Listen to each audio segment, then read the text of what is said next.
같이 묵도함으로 하나님 앞에 예배 올리겠습니다.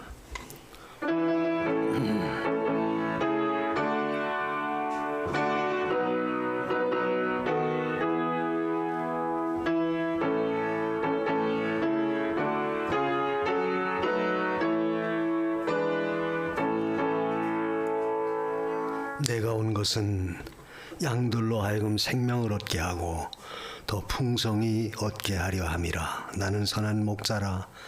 나는 양들을 위하여 목숨을 버리노라. 고맙고 감사하신 하나님, 우리를 죄에서 구원하시고 하나님 자녀 삼아 주셔서 오늘도 그 은혜 힘입어 주 앞에 나와 예배하게 하신 것 너무나 감사합니다. 우리의 드려지는 예배 받으시고 오늘도 있어야 할 말씀으로 우리 가운데 찾아오시며 또 신령한 복으로 충만히 내려 주옵소서. 모든 말씀 우리 구주 예수님의 이름으로 기도하옵나이다. 아멘. 우리 다 일어나셔서 50장 큰 영화로우신 주 찬송하겠습니다. 50장.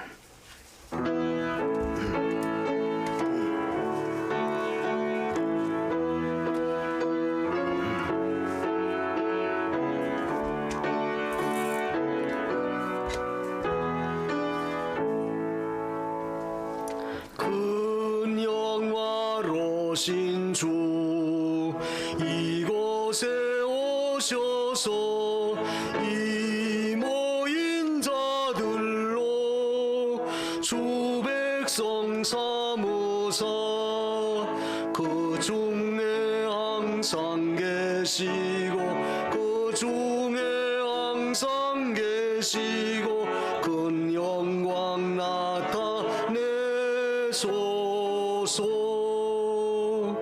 이 백성 기도와 또 예물 드림이 향내와 같으니 곧 받으옵소서. 주 예수 크신 복음을 주 예수 크신 복음을 만 백성 듣게 하소서.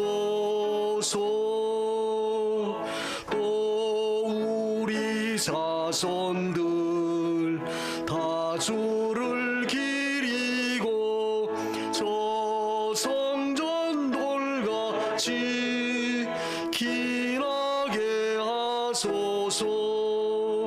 주 구원하신 능력을 주 구원하신 능력을 늘 끝날까지 주소서. 주 믿는 만민이 참도를 지키며 예 성도들 같이 주 찬송하다가 저 천국 보좌 앞에서 저 천국 보좌 앞에서 늘 찬송하게 하소서.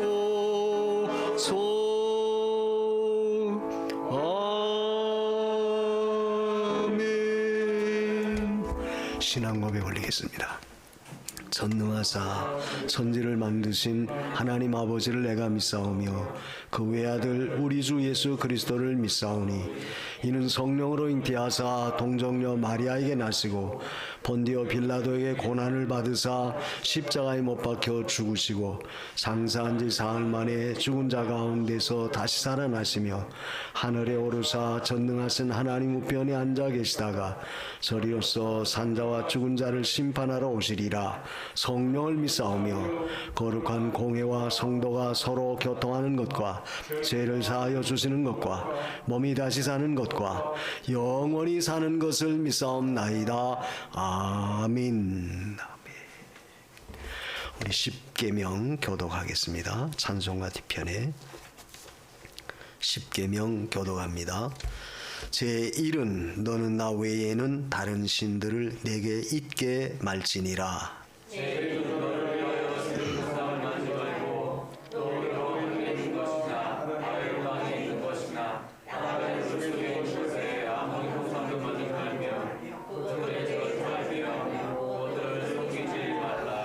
제3은 너는 너의 하나님 여호와의 이름을 망령 때 일컫지 말라. 제5는 내 부모를 공경하라. 제7은 간음하지 말지니라. 제9는 내 이웃에 대하여 거짓 증거하지 말지니라. 다 같이 예수께서 가라사대 내 마음을 다하고 목숨을 다하고 뜻을 다하여 주 너의 하나님을 사랑하라 하셨으니 이것이 크고 첫째 되는 계명이요 둘째는 그와 같으니 내 이웃을 내 몸과 같이 사랑하라 하셨으니 이 두 계명이 온 율법과 선지자의 강령이니라. 아멘. 찬송가 495장 찬송 후에 우리 장로님 기도해 주시겠습니다. 495 내 영혼이 은총 입어.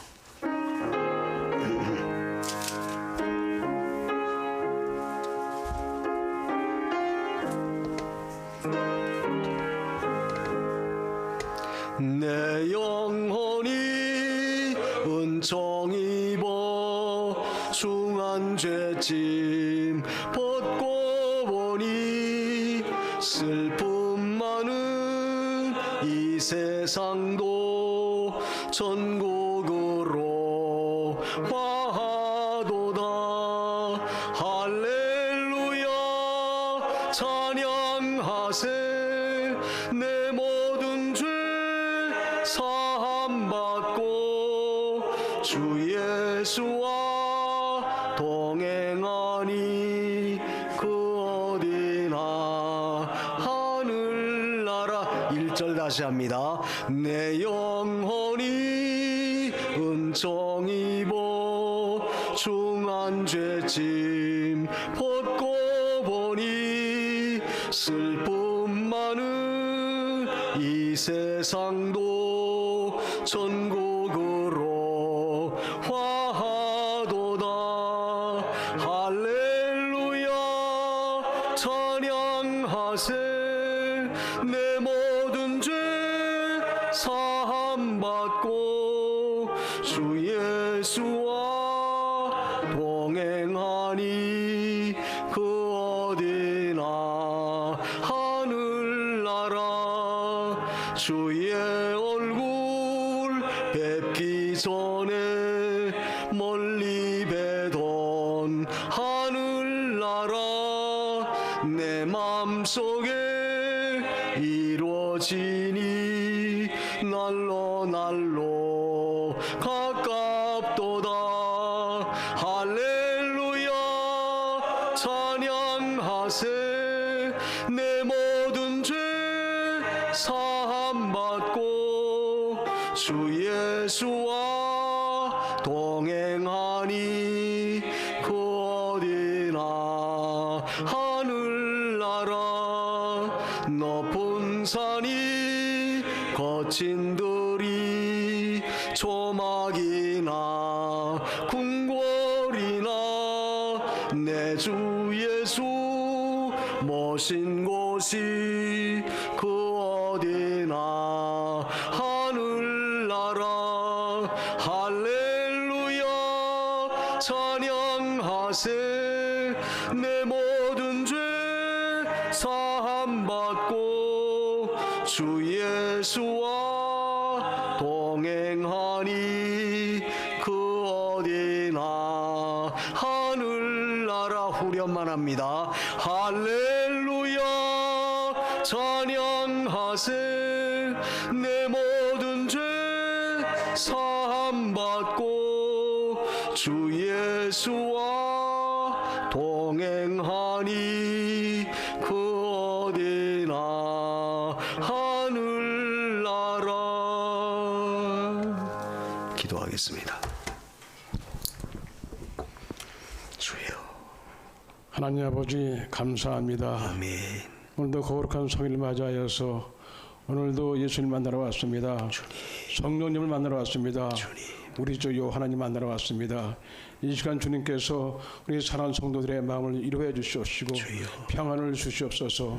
한 주간도 주님 은혜껏 살다가 우리가 살고 있지만은 예수를 믿고 있지만은 때로는 죄도 짓고 있사오니 아버지 하나님 오늘도 주님의 십자가의 보혈의 피로 우리 죄를 깨끗하게 씻겨 주시옵시고 온전한 마음으로 은혜 받는 시간이 되어서 나아가서는 예수님의 사랑을 전하며 복음을 전하신 능력 있는 자녀가 될 수 있도록 아버지 하나님 인도하여 주시옵소서. 한 주간도 주님의 가운데 살았습니다. 아버지 하나님 코로나가 아직까지도 끝나지 않고 계속 퍼지고 있고 또한 아버지 하나님이시오 또 이렇게 추석 명절이 다가오고 있는데 또 가을에 큰 태풍이 온다 하여서 늘 아버지 하나님 염려 걱정이 있습니다. 아버지 세상은 늘 염려 걱정과 불안이 있습니다. 내일은 알지 못합니다. 아버지 하나님께서 모든 걸 주관하시오니 우리는 어떤 환경 속에서 힘을 잃지 아니하고 힘을 가지고서 예수님께 기도하며 감사함으로 나가게 하여 주시옵소서. 고난이 있고 또한 아버지 힘든 어려운 여건이 있다 하더라도 오직 예수 오직 복음으로 승리할 수 있도록 아버지 도와주시옵소서. 나의 힘이 되신 여호와여 내가 주를 사랑한다 그 말씀처럼 우리는 오직 여호와 하나님 믿고 따라갈 때에 우리에게는 절망도 이길 수가 있고 고난도 이길 수가 있고 병도 이길 수 있고 힘든 것도 이길 수가 있사오니 아버지 하나님께 능력을 주어서 우리가 변천의 신앙 가운데 살아가는 모든 성도가 되게 하여 주시옵소서. 아버지 하나님 오늘도 주님께서 귀한 성전에 하나님을 종을 세워서 말씀을 전하고 있습니다. 목사님에게 강한 능력을 주시옵시고 또 목사님 가정에 축복하여 주시옵시고 우리 성도들을 인도할 때마다 하나님 말씀으로 능력 있게 하여 주시옵시고 늘 강건함으로써 말씀을 전할 때마다 우리는 아멘 하답하고 순종하며 따라가는 우리 모든 성도가 되게 하여 주시옵소서. 아버지 하나님 오늘도 기도의 제목을 갖고 왔습니다. 우리 성도들 주님께서 기도 응답하여 주옵소서. 가정에 문제가 있습니까? 또 자녀의 문제가 있습니까? 또한 생활 염려가 있습니까? 병든 몸도 있습니까? 다 주님께 기도할 때에 응답하여서 마음의 평안을 주시옵시고 아버지 위로하여 주시옵소서. 건강하게 하여 주시옵소서. 늘 주의 감사하는 성도가 되게 하여 주옵소서. 오늘도 믿음으로 승리, 기도로 승리하게 하여 주옵소서. 예수님 이름으로 기도합나이다. 아멘. 주여 주옵소서. 말씀하옵소서.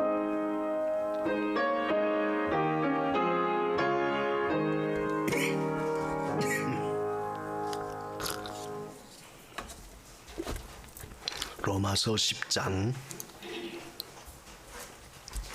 13절로 15절에 있는 말씀을 봉독해 하겠습니다. 로마 10장 13절에서 15절. 누구든지 주의 이름을 부르는 자는 구원을 얻으리라. 그런즉 저희가 믿지 아니하는 이를 어찌 부르리요? 듣지도 못한 이를 어찌 믿으리요? 전파하는 자가 없이 어찌 들으리요? 보내심을 받지 아니하였으면 어찌 전파하리요? 기록된 바 아름답도다. 좋은 소식을 전하는 자들의 발이요 함과 같으니라. 아멘. 15절까지. 오늘 우리가 이 성경을 가만히 읽어보면 누구든지 주의 이름을 부르면 구원을 얻는다. 13절에 주의 이름을 부른다는 것은 결국 우리가 우리의 신앙 고백을 하는 거죠. 예수 그리스도를 나의 구주로 믿는 거. 그게 신앙 고백이에요. 그런 신앙 고백이 이루어지면 그런 사람은 반드시 구원을 받게 된다. 그래서 어떤 면에서 우리가 구원이라고 하는 것은 굉장히 쉬워요. 주의 이름만 부르면 된다 이거예요. 근데 또 어떤 면에서는 그 주의 이름을 부르는 것이 쉬운 것 같으면서도 사실은 인위적으로 억지로 어떻게 할 수가 없어요. 뭐 너 안 하면 죽인다. 뭐 강요를 해서 억압을 해서 위협을 줘서 마지못해서 주의 이름 부르는 것이 아니고 여기 주의 이름을 부르는 것은 중심으로 말 그대로 예수 그리스도를 나의 구주로 믿고 그래서 나의 구주됨을 고백하는 행위. 이게 주의 이름을 부르는 거죠. 그런 자는 반드시 구원을 주세요. 늘 말하지만 구원이라고 하는 것은 인간의 어떤 그 행위의 대가로 하나님 우리에게 준 것이 절대 아닙니다. 내가 무슨 선한 일을 많이 쌓아놓고 또 남을 많이 도와주고 구제 사업을 하고 또 내가 어떤 성현 군자가 되어서 도덕적으로 흠결이 없이 그런 위대한 인품을 가져서 그래서 내가 너에게 구원을 주겠다. 그게 아니란 말이죠. 그야말로 죄인이 예수 믿으면 구원을 주시는 거예요. 그래서 주의 이름을 부르면 구원을 얻으리라. 또 그 앞에 그래서 누구든지라고 하는 말씀, 누구든지 주의 이름을 부르면, 그걸 보면 말씀 그대로 누구든지, 어떤 사람, 뭐 남녀노소 빈부귀천을 물어나 누구든지 예수 그리스도를 내 마음의 구주로 믿고 고백하면 그 사람은 구원을 받는다.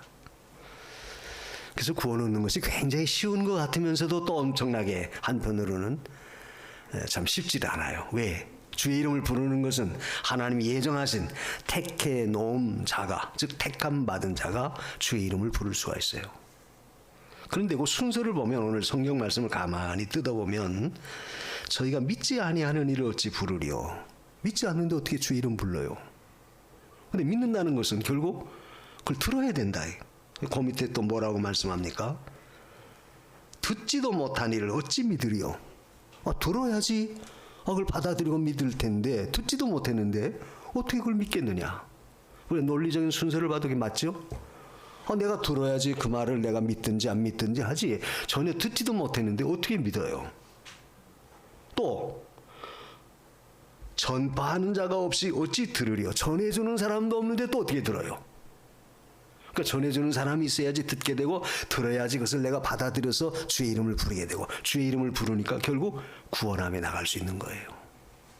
그래서 오늘 우리가 이 말씀을 통해서 함께 은혜를 나누려고 하는 것은 이 전하는 자의 발이 아주 아름답다. 15절에도 그 말씀 있죠. 보내심을 받지 아니하였으면 어찌 전파하리요? 기록된 바 아름답도다. 좋은 소식을 전하는 자들의 발이요 함과 같으니라. 좋은 소식을 전하는 자들의 발이 굉장히 아름답다. 왜냐하면 그걸 전해줘야지 그걸 듣게 되고, 듣게 돼야지 그걸 받아들이게 되고, 받아들여야지 주의 이름을 불러서 결국 그 사람이 구원함에 나갈 수 있어요. 그러니까 한마디로 말하면, 전하는 자가 있어서 그 전하는 자의 말을 듣고 그가 예수 믿어 구원받게 됐으니까 그 자체가 얼마나 귀해요. 우리가 요한복음 10장 10절에 보면 예수님은 내가 양을 위해서 왔는데 그 양으로 하여금 생명을 얻기 위해서 내가 왔다. 그 생명을 얻고 더 풍성한, 더 많은 생명을 얻도록 하기 위해서 내가 왔다. 그래서 나는 선한 목자다. 그런 말씀이 있어요. 그러니까 주님이 오신 목적이 우리에게 생명을 주시기 위해서 오셨다, 그 말이죠. 그래서 더 많은 것, 더 풍성한 것을 주시려고 주님이 오셨어요. 그래서 우리가 주님의 구원의 역사는 이와 같이 우리로 하여금 그 말씀을 듣고 그 생명에 나가는 그 은혜, 그래서 결국 불러야지, 주의 이름을 불러야만이 결국 구원을 받을 수 있는 거예요. 그렇다고 할 때 우리가 주의 이름을 듣고 부를 수 있도록 그 역할을 하는 것이 누구냐? 결국 우리가 복음을 전하는 거죠. 전도자의 책임이에요. 이번 주간에 추석 명절 연휴가 있죠. 많은 기간 또 놀아요. 여러분이 연휴 기간에 이제 참 보고 싶은 일가 친척이나 가족들 만나 뵈면, 그래서 단순히 그저 육신적인 어떤 즐거움을 누리는 그런 시간으로 그냥 보내지 말고, 그런 기회를 통해서 우리가 복음을 전할 수 있는 기회로 삼으시기 바랍니다. 그래서 오늘 제가 이 말씀을 들고 섰어요. 복음을 어떻게 하면 전하면 얼마나 귀할까? 사실 요즘 코로나 때문에 교회적으로 나가서 그 전도하는 행위를 못했어요. 한 2년 가까이 우리가 길거리 나가서 전도를 못했죠. 전에는 했다가 못했어요, 코로나 때문에. 전도를 하지 못하다 보니까 어떻게 해요? 우리가 힘을 잃어버려요. 힘을 잃어버려요. 전도하면 힘이 생기는데 전도를 안 하면 나도 모르게 힘이 자꾸 약해져요. 동력을 잃어버리는 거예요. 신앙의 동력을. 그래서 우리가 이 복음을 듣고 주의 이름을 불러서 구원을 받았다. 그렇다면 하나님이 왜 우리를 먼저 구원시켜 주셨나? 왜 먼저 우리를 불러 주셨나? 왜 우리를 구원시켜 주셨나? 그 원인이 뭐냐? 결국 우리는 내가 그걸 들었느냐, 받았느냐? 그럼 나가서 그걸 들으려고 하는, 기다리고 있는 사람도 있으니까 나가서 전해 주라는 거예요. 그 책임이 오늘 믿는 우리에게 있다는 사실입니다. 이걸 우리가 늘 염두에 둬야 돼요. 그래서 우리가 이사야서 52장 그 7절에도 여기 15절의 말씀과 같은 그 내용이 있어요. 복음을 전하는 자의 발이 아름답도다. 왜 아름다우냐? 결국 그것은 생명을 얻게 하고 생명을 구원하는 역할을 하니까 그것처럼 더 아름다운 게 없어요. 생명 구하는 것처럼 더 귀한 게 어디 있겠습니까? 성도는 하나님 앞에서 이 좋은 소식을 전해주는, 이 좋은 소식이라고 하는 말씀을 그 성경 각주에 보면 복음이다 그렇게 해석이 돼 있죠. 조그맣게 아라비아일 숫자 써놓고 복음. 그러니까 좋은 소식은 뭐 복음이다. 복음이라고 하는 것은 복된 소식이다. 기쁜 소식이다. 그야말로 복음을 들으면 참으로 기쁜 소식이고 좋은 소식이고 복된 소식이에요. 왜? 결국 우리가 구원을 받으니까, 구원에 이르니까. 이것처럼 더 귀한 게 없어요. 그래서 오늘 저와 여러분이 먼저 이 복음을 받아들여서 구원함에 이르게 된 것을 먼저 감사해야 되고, 또 그것을 우리가 깨닫는다면 또 나가서 아직도 이 복음을 듣지 못한 자들에게 전해줘야 할 책임과 의무가 있다는 사실을 알고 우리는 부지런히 전해줘야 돼요. 근데 사실 전도가 쉬운 것 같으면서 또 때로는 어렵죠. 그러나 또 우리가 너무 어렵게 생각하면 못해요. 저 말 그대로 예수 그리스도가 우리의 구주시라고 하는 사실을 그저 말해주는 거예요. 그게 전도예요. 예수를 소개해 주는 거. 그게 복음이라고 하는 것은 그 복음의 핵심이 바로 예수 그리스도 아닙니까? 예수 그리스도가 이 땅에 사람의 몸을 입고 오셨다는 사실, 또 우리를 위해 십자가에 못 박혀 죽으셨다는 사실, 또 그분이 3일 만에 다시 살아나셨다는 것, 그리고 승천하셔서 지금 하나님 보좌 우편에 계시는데 앞으로 세상 끝날에 다시 오신다는 사실, 이 그리스도에 대한 소식을 전해주는 것이 복음이에요.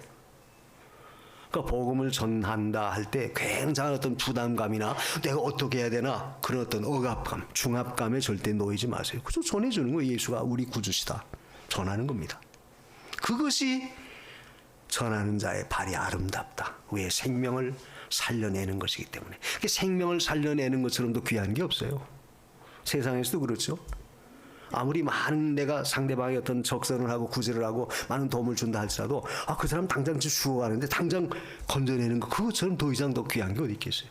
더 귀한 것이죠.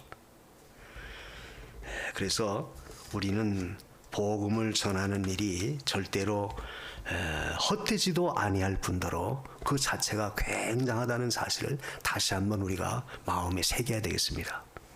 우리가 요한복음 10장에 보면은 그 10장 5절로 보면 예수님이 마태복음 10장 예수님이 12제자 택하시고 둘씩 조를 짜서 보낼 때 그 전도하는 법을 가르쳤어요. 마태 10장 5절 7절에 보면 둘씩 보내면서 뭐라고 했느냐? 멀리 가지 말라는 거예요. 멀리 가지 말고 그래서 내 집 근처 다니면서 전하라는 거예요.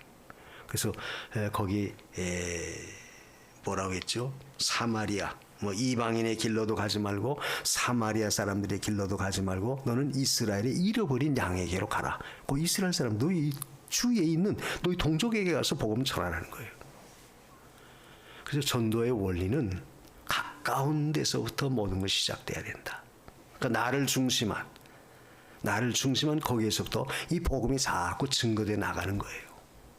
그래서 제일 먼저는 우리 가족, 우리 이웃, 내 아는 친지, 친구, 또 직장의 동료, 늘 사람과 접하는 사람들, 그런 사람들에게 성령이 역사하시고 복음을 전하라. 우리가 사도행전 1장 8절에도 그랬죠.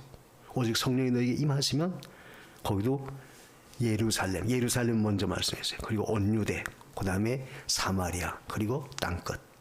제일 시발점이 너희가 있는 그 환경, 그 처소에서부터 복음이 증거돼 나가도록 역사하라는 거예요. 그래서 예수님의 전도법은 제일 가까운 사람부터 시작해라. 제일 가까운. 그래서 아까도 제가 말했죠. 우리가 명절에 가족들 만나면 그 가족들에게 복음 전하는 거예요. 가장 가까운 이웃에게. 사실 우리가 예수 믿어서 모든 가족들이 다 그리스도의 문화에 그런 그 생활을 한다면 사실 여러 가지 복잡한 문제도 없어요. 제사 지내는 문제 때문에 골치 아플 거 없습니다. 명절 때만 되면 제사 문제 때문에 안 믿는 가족들과 친척들과 자꾸 부딪히잖아요. 그러나 그 사람들이 다 예수 믿는다고 생각해 보세요. 아무 문제 될 게 없죠. 도리어도 기쁘고 즐겁고 마음이 편안하고. 그래서 우리는 이 복음을 전해서 결국 그들도 우리가 하나님께로 나올 수 있도록 그 길을 여는 것, 이것이 예수님의 전도법 가운데 첫 번째 가까운 곳에서부터 시작을 해라. 그것부터 하라는 거예요. 그런데 사실 가족들에게 복음을 전해서 쉽지만 늘 일상으로 대하니까 가장 가깝고 쉽지만 또 어떤 면에서는 가족들에게 내가 좀 좋지 못한 어떤 그 행위를 보이면 도리어 그것이 거부감을 느껴요. 야, 네 꼴 보니까 나 교회 가고 싶은 마음 하나도 없다. 그런 어떤 부작용도 있을 수 있어요. 모르는 사람 같으면 저 사람이 무슨 짓 했는지 모르지만 그러나 가족은 너무 다 한다 이게. 그러니까 쉬우면서도 어떤 면으로 좀 어려워요. 그래서 가족 간의 전도라고 하는 것은 어떤 면에서는 내 삶을 통해서 행실을 통해서 그것이 보여지도록 우리가 힘써야 돼요. 제가 정말 예수 믿기 전에 형편없었는데 늘 말씀 구력했는데 제가 교회 나가고 예수 믿고 나서부터는 아주 완전히 딴 사람이 됐다. 그런 것들이 내 행위를 통해 행실을 통해서 가족들이 보여지면 자연히 가족들도 예수 믿고 싶은 마음이 생겨요. 지금 내가 바빠서 못 나가지만 언젠간 내가 나가겠다. 너 보니까 정말 예수 믿어야 되겠다. 그런 마음이 생길 수 있다. 그러나 반대로 내가 늘 가족 간에 인정을 받지 못하고 형편없다고 해보세요. 그러면 아무리 내가 말을 그래서 미사 여구를 써서 잘한다 할지라도 받아들여지질 않는 거예요.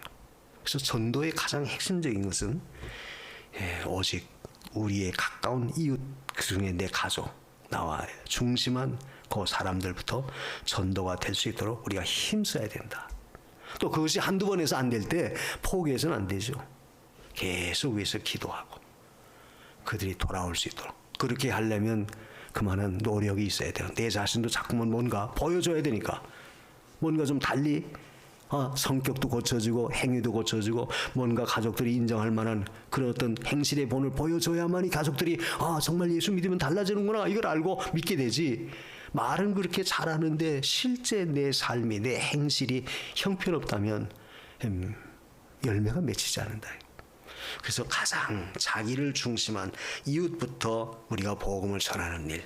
그래서 여러분이 복음을 전하는 것은 어떤 부담이나 어떤 그 큰 무슨 전 보이지 않는 어떤 계율에 매여서 너 안 하면 벌금 내야 된다 하는 세상 사람처럼 그런 게 아니라 우리는 친숙하게 가까이서 모든 생활이 이루어짐으로 그걸 보여줌으로 복음의 전도가 시작되는 거예요.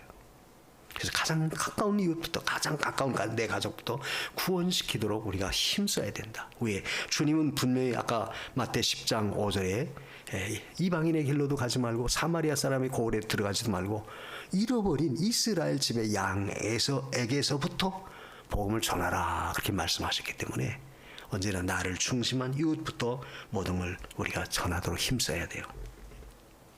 우리가 그 대표적인 예로 사도행전 10장 1절 이하에 보면 고넬료가 나와요. 근데 고넬료는 이방 사람이에요. 로마 사람인데 이태리 사람인데 그가 백부장으로서 그 당시 그 점령국인 유대에 와서 그 지휘관으로 역사했던 사람이에요. 근데 그 사람이 얼마나 믿음이 좋았는지 고넬료가 우리가 그 사도행전 10장 2절에 보면 온 가족으로 더불어 하나님을 경외했다 그런 말씀이 있어요. 경건하여 온 가족으로 더불어 하나님 경외했다. 그리고 모든 사람이 구제하고 백성들을 많이 구제하고 그리고 기도했다. 그래서 백성들이 칭찬했다는 거예요. 그러니까 고넬료는 생활을 통해서 자기의 어떤 삶을 통해서 모든 이웃 사람들에게 자기가 하나님 경외하는 법을 보여준 거예요. 그래서 모든 사람들을 다 모아놓고 베드로의 전도하는 것을 듣기를 원했어요. 그 사도행전 10장에 보면. 자, 그 고넬료 가정의 그 고넬료의 행위를 보면 결국 우리가 복음을 전한다고 하는 그 사실은 항상 우리의 가까운 이웃부터 가까운 사람부터 시작이 되되 그것이 내 행실을 통해서 나타나질 때에 비로소 온전한 열매가 맺혀진다는 사실이에요. 그래서 온 가족으로 더불어 하나님 경외했다. 굉장히 귀한 거죠. 온 가족이 더불어 하나님 경외했다. 자, 이제 추석 때 여러분이 일가 친척 만나고 동기간 만나고 다 만나잖아요. 만나면 그분들이 다 예수 믿는다고 한다면 저 얼마나 좋겠어요. 그런데 어떤 면에서 안 믿는 가족들, 안 믿는 친척들이 있다면 또 그것은 우리가 전도해야 할 대상이니까, 전도의 대상이니까 우리가 그 기회를 놓치지 않도록 우리가 노력해야 되죠. 힘써야 돼요. 또 어떤 사람은 그렇게 말합니다. 아, 내가 그렇다면 뭐 전도할 만한 어떤 자격이 못해서 난 못하겠습니다. 또 그렇게 말해서는 안 돼요. 내가 모든 사람들에게 뭐 행실이 선하든 본이 된다든지 뭐 그만한 어떤 인품이 되지 못했다. 아, 그래서 난 못합니다. 절대 그렇게 말을 해서도 안 되죠. 우리가 하면서 노력하면서 또 우리가 복음을 전해놔야 돼요. 그러면 그 복음이 때가 되면 반드시 역사를 이루어요. 그게 중요해요. 그래서 우리는 주님이 가르쳐 주신 그 전도의 원리가 이와 같이 멀리 가서 이방 사람 전하려고 하지 마라. 우리 찬송가에도 그 말씀이 있죠. 물론 그렇다고 해서 멀리 가서 이방 사람 전하지 말라 그건 아니에요. 우리가 멀리 가서 전하려면 전해야 되죠. 해외 가서도 선교사들이 가서 복음 전하잖아요. 또 그런 사명을 갖고 그렇게 해야 될 사람들은 그렇게 해야 되고, 그러나 원리는 언제나 나를 중심한 내 가족, 이웃, 일가 친척부터 점점 복음이 확산돼 나가야 됨을 보여주는 거예요. 그래서 복음은 우리가 마땅히 하여야 할 일들입니다. 이건 뭐 누구도 대신할 수가 없는 거예요. 구원받았다면 우리가 마땅히 해야 할 일들이죠. 언젠가도 제가 그 설교할 때 그런 예화를 들어서 히틀러 마틴 미네르라고 하는 목사가 쓴 전쟁 백서에 그런 내용이 나온다고 그래요. 한 번은 이 미네르가 꿈을 꿨는데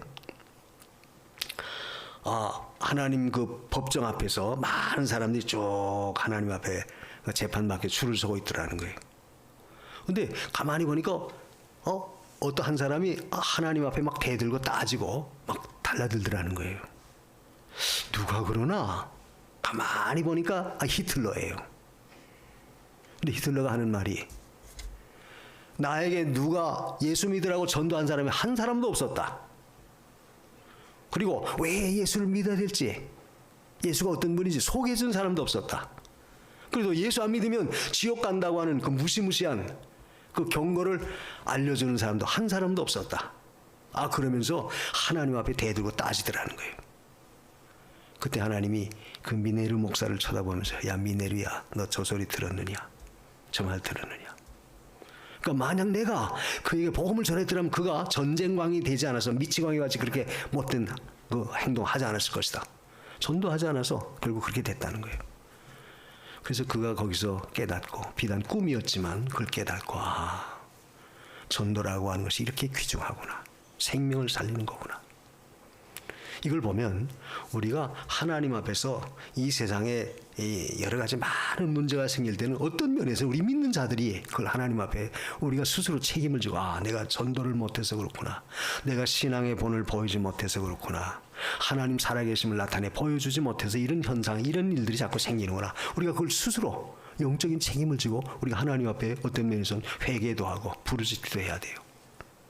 그래서 우리는 하나님 앞에서 우리가 마땅히 해야 할 것이다. 그 요한복음 10장 10절에 내가 온 것은 양으로 하여 생명을 얻게 하고 더 풍성한 것을 얻게 하려고 내가 왔다.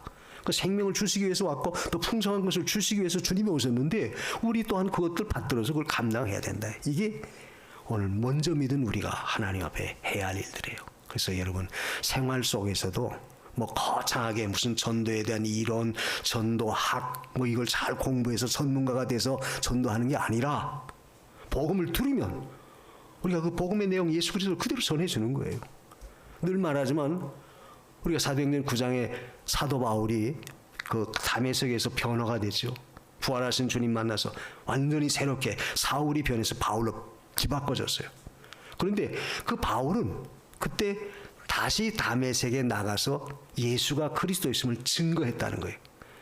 그러니까 처음에 9장 1절에 이하에 보면은 다메섹에서 예수 믿는 사람 잡아 죽이려고 나타났던 그 사울이었었는데 그가 예수 만나서 변화돼서 새 사람이 되고 난 다음에 반대로 이제는 예수를 믿으라고 전하는 전도자가 된 거예요. 뭐 시간적으로 그 사도 바울이 뭐 굉장한 무슨 또 다시 신학을 하고 또 무슨 전도학을 배워서 무슨 학적으로 지식적으로 많이 갖추고 그리고 나가서 전하는 게 아니에요. 즉시 깨닫고 은혜 받고 그리고 나서는 예수가 그리스도다 이걸 전했던 거예요. 마찬가지로 전도라고 하는 것도 그와 같아요. 그래서 우리가 전도를 어렵게 생각하면 한없이 어렵고 또 쉽게 생각하면 아주 쉬운 거예요.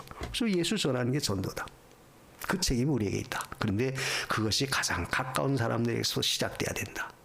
근데 그러려면 우리가 우리의 행위가 행실도 거기에 본이 될 수 있도록 그렇게 따라가야 된다는 거. 그러면 그렇게 못하면 전도 못하는 게 아닙니까? 혹 그렇게 우리가 또 참 대들 수 있을지 모르지만 그래도 설령 내가 그렇게 완벽한 그런 자리에 서지 못했다 할지라도 그래도 우리는 전하는 거죠. 왜? 전하라고 하셨으니까 전하는 거예요. 또 전해보면 우리 자신도 자꾸 변화돼요. 새로워져요. 여러분 전도를 해보세요. 전도해보면 담력이 생겨요. 또 하나님이 능력을 줘요. 담력이 생겨 능력이 생겨요. 그리고 자신의 신앙도 그만큼 힘있게 역사합니다. 능력 있게 자라나요. 그게 전도라고 하는 것이 그만큼 중요해요. 그래서 여러분이 전도는 어떤 특정한 사람, 뭐 교역자면 교역자, 교육받은 사람만 하는 거다. 절대 그게 아닙니다. 아까 사도 바울의 예를 들었지만 복음을 듣고 깨달았으면 나가서 예수 믿으십시오. 그가 우리의 구주입니다. 사실 말해주는 거예요. 믿고 안 믿고 그는 우리가 할 바가 아니에요. 우리가 할 일이 아닙니다.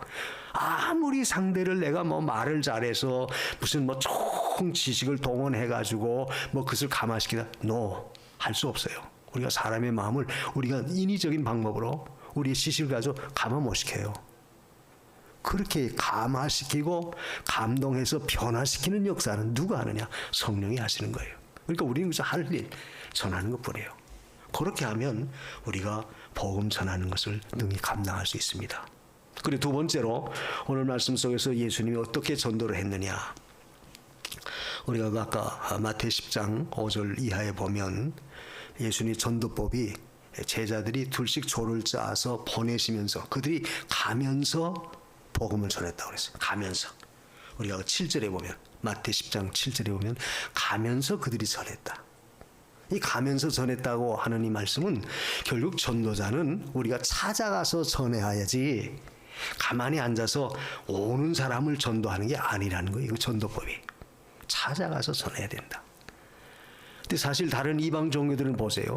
세상 종교들은 대개 보면은 그래서 산속에 들어가서 그래서 자기들이 돌을 닦고 그런 일을 하죠. 근데 우리 기독교는 그게 아니에요. 길거리에 나가서 찾아가서 복음을 전하는 거예요. 우리가 누가복음 그 14장 23절에도 혼인집 잔치에 손님이 부족할 때 그 주인이 종들에게 하인에게 시킵니다. 너는 빨리 길거리 사거리에 나가서 닥치는 대로 사람을 데려다가 이 혼인집 이 자리를 채워라. 그 말씀이 있어요. 그건 뭐냐? 결국 전도라고 하는 것은 우리가 가만히 앉아서 오는 사람에게만 전하는 게 아니라 우리 기독교는 직접 찾아 나가서 그들을 상대로 해서 복음을 전해야 됨을 보여준 거예요. 그래서 되는 대로 닥치는 대로 데려다가 내 집을 채우라. 그게 바로 주님이 가르쳐 주신 전도법이에요. 그래서 우리는 전할 사람이 주위에 많이 있음을 알고 우리가 찾아가야 돼요.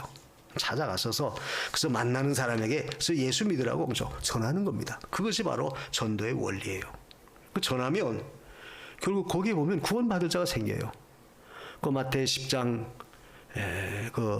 쭉 7절 이하에 보면 가면서 전하는데 거기 보면 그 죽은 자, 병든 자, 또 귀신 들린 자 이들을 너희가 고쳐줘라. 병든 자를 고쳐줘라.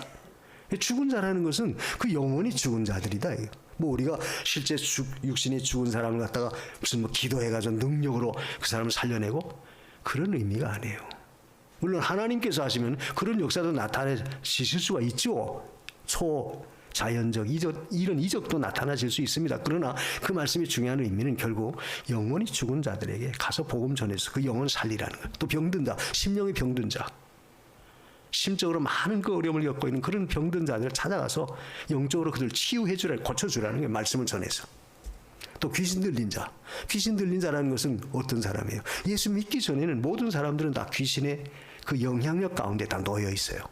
마귀의 영향력 가운데 놓여 있습니다. 근데 복음을 전하면 그 복음을 들은 자가 결국 그가 돌이켜 하나님께 나올 때 예수 믿게 될 때 구원받게 될 때 결국 마귀의 영역, 귀신의 영역으로부터 거기서 해방이 되는 거죠. 귀신 들린 자를 우리가 구원해내는 거예요. 꼭 실제로 내가 무슨 은사가 있어서 신유의 은사가 있어서 손을 얹고 기도해 주니까 귀신이 도망가고 병든 자가 벌떡벌떡 일어나고 물론 그런 역사도 있지만 그러나 우리가 복음 전도할 때 그것은 하나님이 하시는 역사가 우리는 그래서 복음을 전해서 죽어가는 영혼을 살리고 마음에 병들어서 어찌할 줄 몰라서 낙심하고 좌절해 있는 사람들을 소망을 줘서 일으켜 주시고 일으켜내고, 이게 바로 우리가 할 일이에요. 이 전도자의 할 일이죠. 그래서 이 생명을 전하는 것은 굉장히 중요하다. 우리가 로마서 1장 16절에 보면 복음에는 하나님의 능력이 나타난다 하는 말씀이 있어요. 믿음으로 믿음에 이르게 한다. 능력이 나타난다. 그러니까 복음 자체가 능력이 있는 것이지, 전하는 자가 어떤 능력이 있어서 그 능력을 행사하는 게 절대 아니에요. 우리는 복음만 전해놓으면, 예수 그리스도만 전해놓으면 성령께서 그 복음을 통해서 그 사람을 뒤집어 놓는다. 능력으로 그 사람을 변화시키고 새롭게 만들 수 있어요. 그게 하나님이 하시는 역사예요.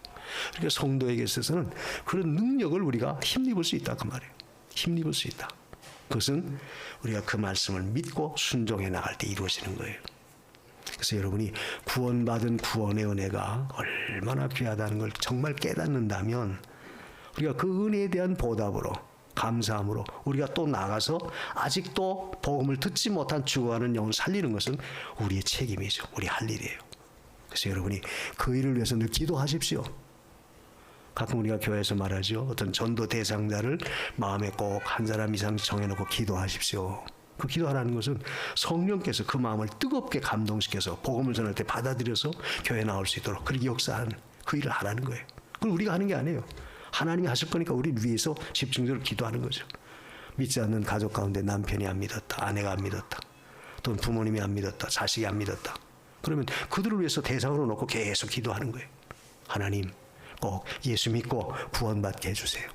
그 구원의 역사가 얼마나 귀중한지 우리 마땅히 그 기도의 대상이 돼야 되죠.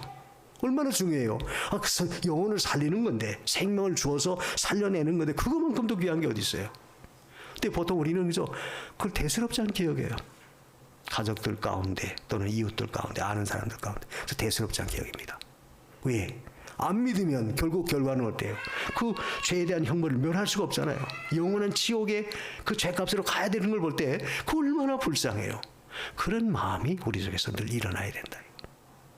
그전에도 제가 가끔 그런 얘기 했어요. 우리 여기 장로님 있지만 처음에 초기에 개척할 때 그 장로님 친구가 그 벼량동 그 사무소에 있던 근무하는 사람이, 교회 우리 저쪽 지금 그 정보화 도서관 그 자리에 축사해서 그때 개척할 때 그 교회에 나왔어요. 예수 믿으세요. 교회 좀 나오세요. 뭐 그렇게 간절하게 말하진 않았죠.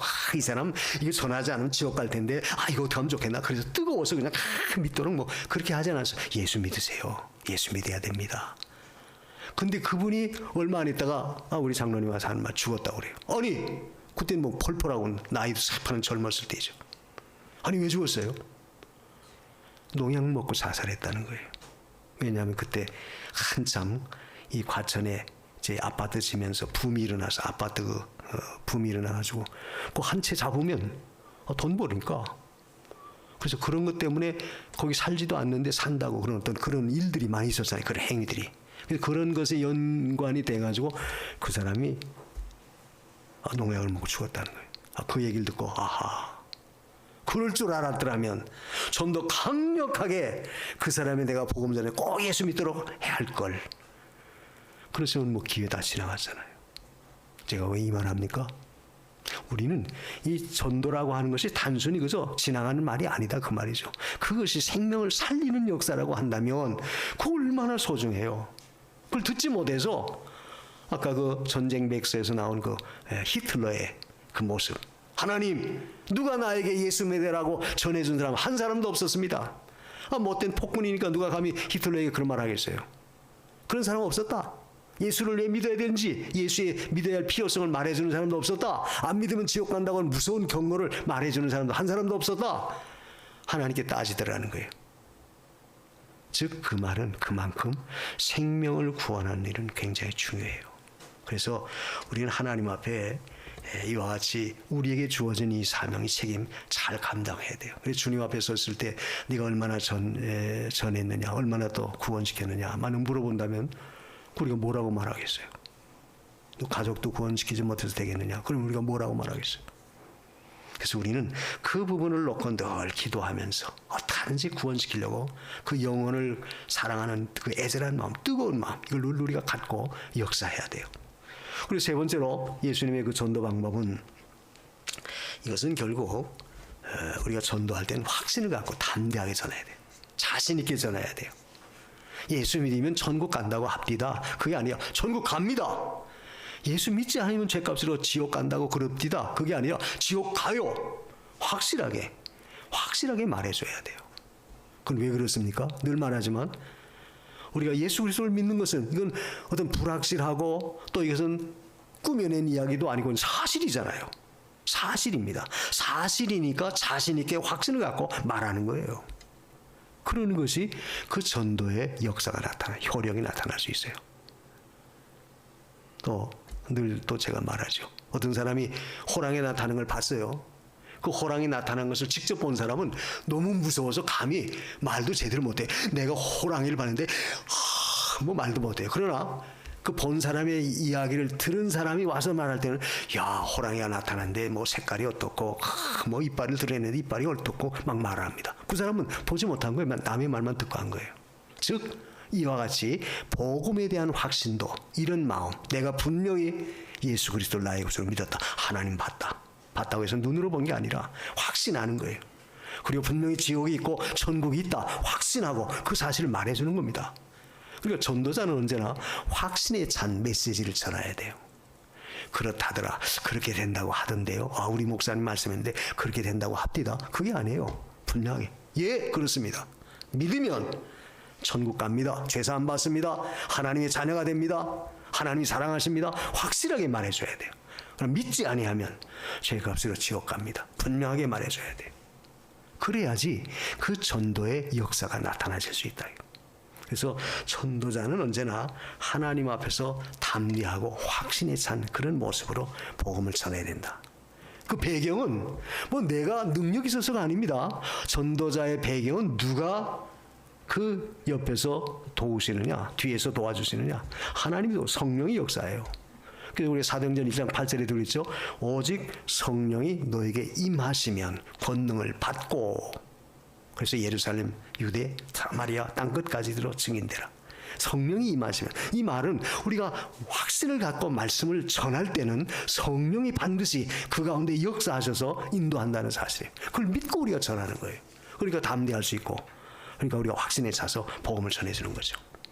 그래서 전도자는 하나님의 말씀에 대한 확신을 가져라. 확신을 갖고 전하되 담대해라. 그런 역사가 또 나타나서요. 우리가 사도행전 28장 그 1절 이하에도 보면 바울이 복음 전하다 잡혀서 로마에 압송돼 갑니다. 가이사 황제에게 상소를 했기 때문에 재판받기 위해서 배를 타고 가요. 근데 풍랑이 너무 많이 심하게 일어나요. 배 파손됐어요.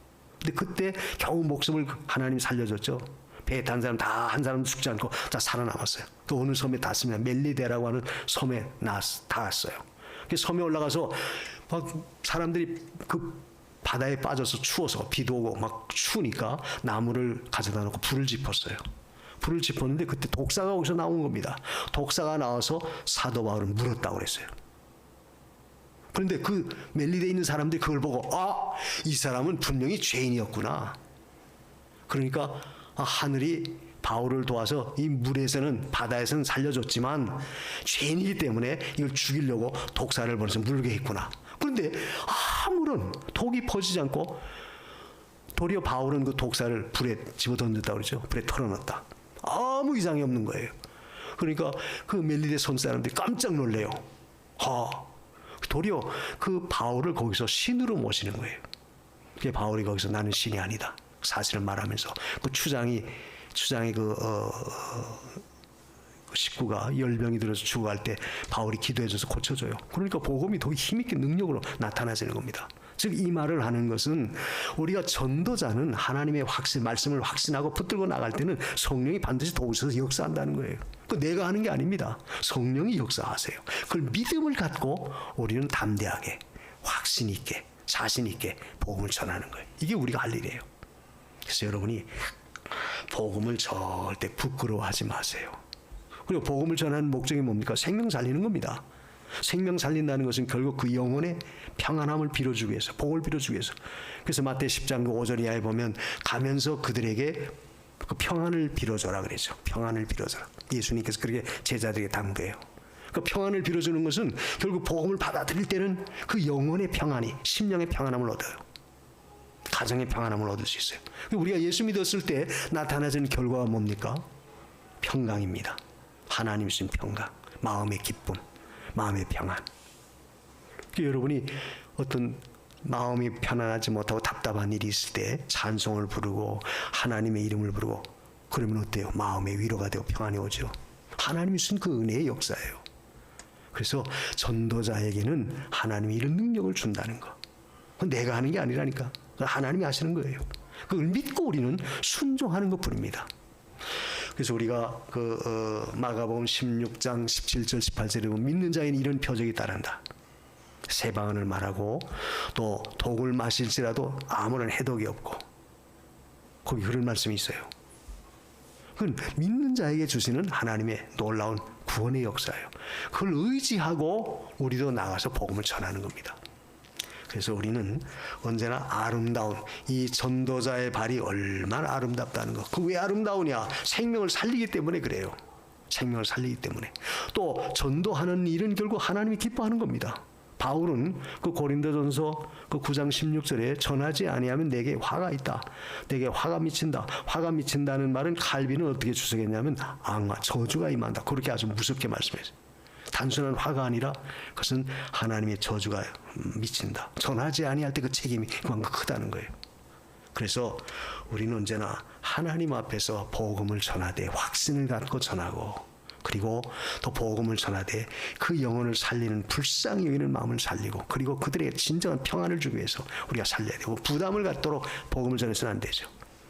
괜히 복음 전한다면서 쓸데없이 다른 어떤 이야기들, 뭐 내가 무슨 뭐 어느 학교 나왔다는 도, 내가 사회에서 과거에는 뭐 어떤 위치에 있었다는 도, 그건 쓸데없는 이야기는 절대 할 필요 없어요. 괜히 그걸 들으면 상대방이 야, 저 사람 뭐 자기 자랑하러 왔나? 도리어 그 말을 듣는 자가 어떤 심적인 위축을 느끼죠. 거리감을 둬요.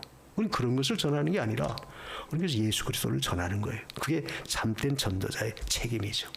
그래서 순수하게 복음을 전할 때 거기에서 성령이 도우시고 하나님이 역사하신다는 사실. 우리가 요한복음 4장에도 수가성에서 예수님이 전도해가지고 사마리아 여인 구원해냈죠. 그 사마리아 여인 구원할 때도 얼마나 평안하게 서로 대화했습니다.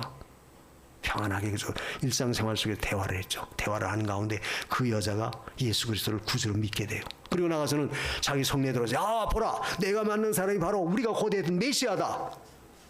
자신 있게 증거해요. 그런 담력과 확신이 어디서 나오느냐? 예수님이 그 영혼을 불쌍히 평안한 가운데서 복음을 전하니까 그 열매가 맺혀졌던 겁니다.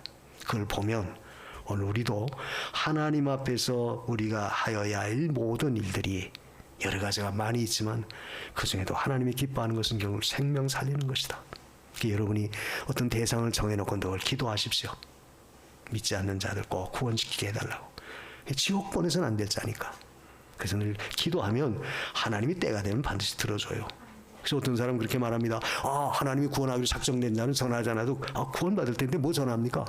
그렇게 말해요. 아닙니다. 하나님은 반드시 구원받기로 작정된 자는 구원에 내시지만, 반드시 구원하지만 구원하는 과정에서 그 방법까지, 방편까지도 다 예비하셔서 우리로 그것을 하도록 그렇게 말하는 거예요. 그렇게 정하신 거예요. 그래서 우리는 언제나 전도하는 그 일의 배경에는 하나님이 함께 한다는 사실, 이걸 믿고 우리가 그 복음 자체를 절대 부끄러워하지 말고 자신 있게, 확신 있게 복음을 전할 때 그런 자의 발이 바로 아름다운 발이고, 또 그런 자에게 하나님 반드시 축복하실 줄 믿습니다. 이런 믿음을 주옵소서. 우리 다 같이 오늘 말씀을 마음에 새기면서 한번 기도하십시다. 복음을 부끄러워하는 자가 아니라 도리어 복음을 전할 수 있는 자로 만들어 주세요. 복음에는 하나님의 능력이 있고 생명 살리는 것이 이렇게 귀중하다. 내가 먼저 믿은 것은 나를 통해서 믿지 않는 자 구원하라고 하나님이 그 책임 주신 줄 알고 하나님이 이 일을 잘 감당하게 하옵소서. 우리 다 같이 한 목소리로 기도하겠습니다. 고마우신 하나님 감사합니다. 오늘도 주의 이름으로 모여 예배하며 섬기게 하시는 감사합니다. 복음을 듣게 하셔서 참으로 예수 그리스도가 우리의 구주 되심을 믿게 하시고 믿음으로 구원받아 하나님 자녀가 되고 또 그 사실을 내가 깨닫고 그 사실을 믿는다면 또한 우리도 그 은혜 보답하기 위해서 나가서 복음을 전해야 되겠사오니 주여 이 사명 잘 감당하게 하옵소서. 주님은 제자들을 보내시면서 가까운 곳에서부터 복음을 전하고 말씀하셨고 그리고 가면서 전하라고 말씀하셨고 그리고 또한 하나님 능력을 주어서 그걸 감당케 하심을 분명히 믿습니다. 우리가 용기를 갖고 믿음으로 담대하게 전할 수 있도록 도와주옵소서. 우리의 가족과 이웃 가운데 아직도 일가 친척 가운데 믿지 않는 자가 있다면 그들을 위해서 끊임없이 기도하고 복음 전할 수 있도록 도와주옵소서. 우리 구주 예수 그리스도의 이름으로 기도합니다. 하나님, 우리에게 예수 그리스도를 보내주셔서 구원함에 이르게 하시고 그 구원받은 이 은혜를 우리가 또 하나님 앞에 다시 사명 감당하라고 전도자로 세워주신 것 감사합니다. 하나님, 이것이 사실이고 이것이 정말로 하나님의 축복이며 은총임을 믿는다면 우리 또한 나가서 가까운 이웃분에게 복음을 전하여 그들도 살려낼 수 있도록 은혜를 베풀어 주옵소서. 아버지 하나님, 이번 명절에 우리가 사람을 만날 때마다 그들에게 복음을 전할 수 있는 용기와 담력을 주시고 또 그들도 어떻게 하든지 예수 믿어 다 구원시킬 수 있도록 하나님께서 은총을 베풀어 주옵소서. 우리 구주 예수님의 이름으로 기도하옵나이다. 아멘. 찬송가 263장 예수 말씀하시기를 263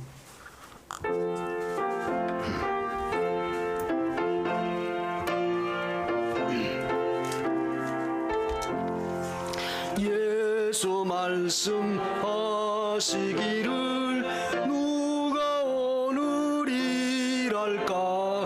혹시 기고 거둘 때니 누가 주수하리요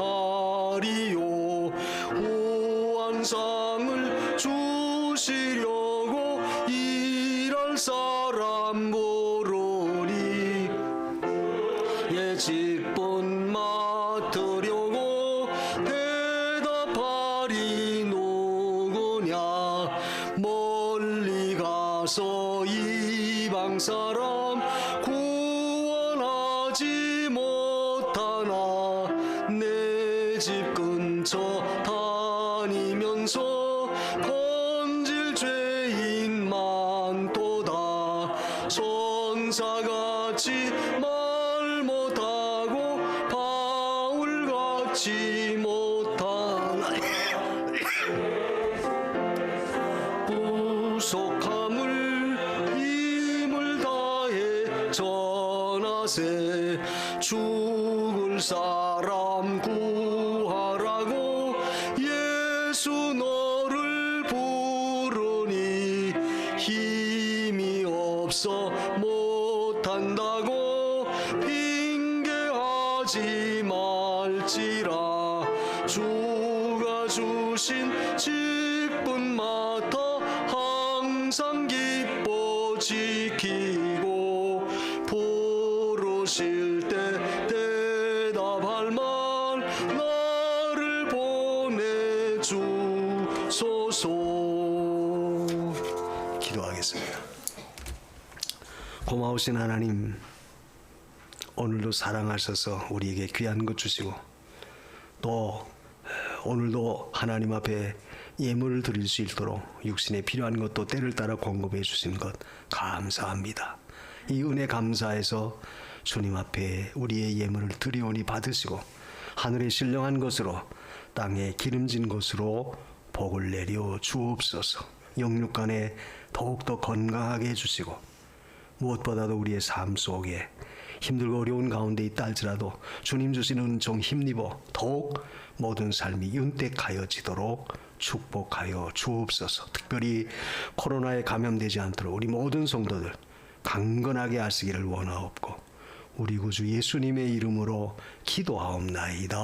아멘. 우리 서로 옆에 분하고 인사하십시다. 한 주간 동안 잘 계셨습니까? 평안하셨습니까? 네, 감사합니다. 네. 우리 오반석 군 또 신부 이렇게 같이 오늘 오셔서 감사해요.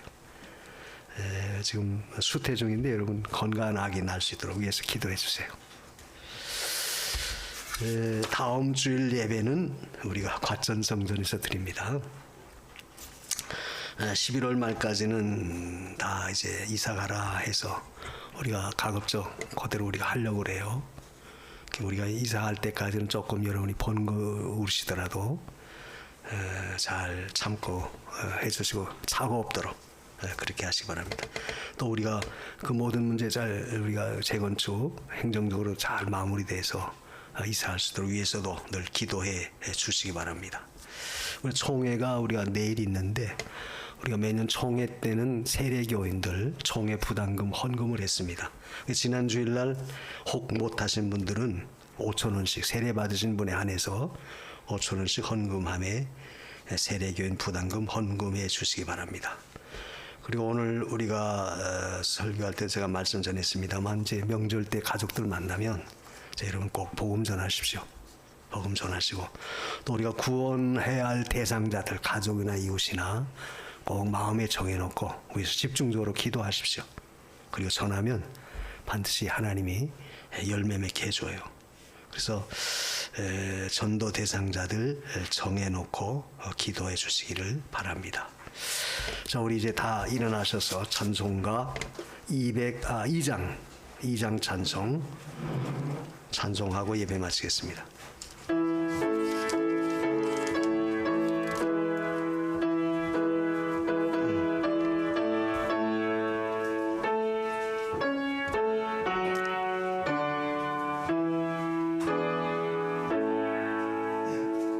성부 성자 성령께 찬송과 영광 돌려보내세. 태초로 지금까지 또 영원 무궁토록 성삼위께 영광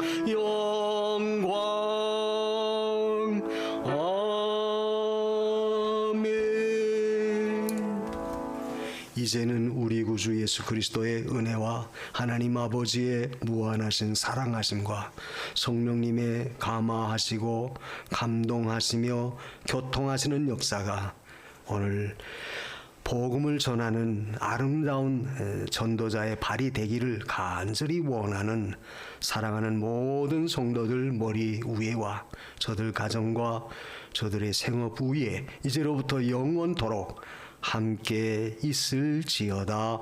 아멘.